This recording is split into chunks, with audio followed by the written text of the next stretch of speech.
This is 39 years old, female. She came to see us to lower down the hairline.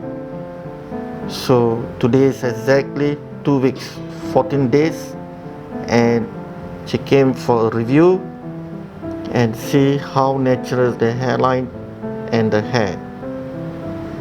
So this is called the window peak, and here is to here.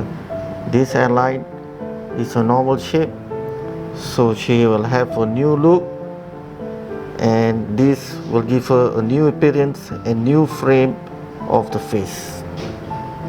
So we are waiting for the next visit to see further progress, and the optimum progress will be exactly 9 months to a year. So how do you like your new hairline? I'm very happy with my new hair extension line. It will make me more prettier and younger thanks to Glojas team.